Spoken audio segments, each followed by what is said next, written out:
يطيع الله ورسوله فقد رشد، ومن يعصهما فإنه لا يضر إلا نفسه ولا يضر الله شيئا.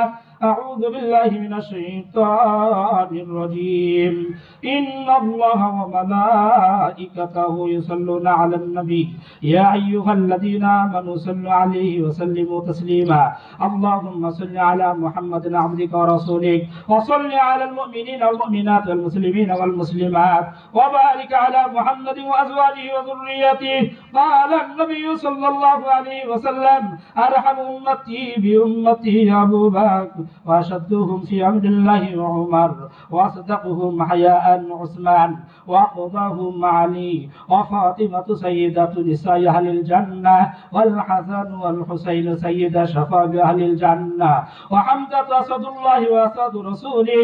اللهم اغفر للعباس وولده مغفرة ظاهرة وباطنة لا تغادر ذنبا.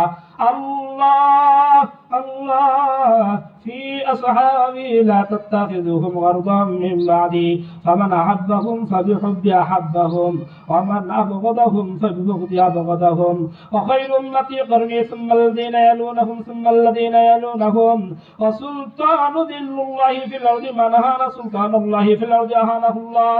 إن الله يأمر بالعدل والإحسان وإيتاء ذي القربى وينهى عن الفحشاء والمنكر والبغي يعظكم لعلكم تذكرون.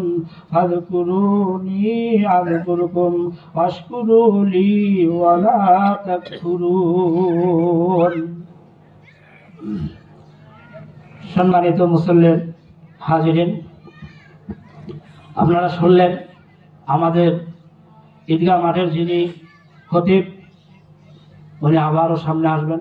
আমি ওনার বলা যায় ওনার বদলে কাজেই, যেহেতু আমি একবার আপনাদের মাঝে তো সবসময় উঠা বসা করি, কিন্তু নামাজ পড়ালাম আজকে, তো একবারেই যখন হয়তো আলোচনার মধ্যে নামাজের মধ্যে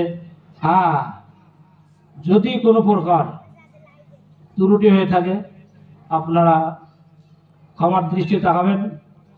আর খাস করে ঈদগাহ মাঠে আসছেন, হিংসা বিদ্বেষকে ফেলায় রেখে আমরা সবাই সবার জন্য দোয়া করব। খাস করে আমি আপনাদের কাছে দোয়া চাই, আল্লাহ তাআলা যেন আপনাদের এলাকায় এই মাদ্রাসায় একটা মার্কাজ, এই মার্কাজের কোরআনের খাদেম হিসেবে, এই মাদ্রাসার খাদেম হিসেবে যেন আল্লাহ তাআলা আমাকে কবুল করে। সকলে বলেন আমিন। আমরা সবাই জিয়ারতের নিয়াত করি, সূরা ফাতিহা পড়ি, সূরা ইখলাস পড়ি, দরুদ ইব্রাহিম পড়ি।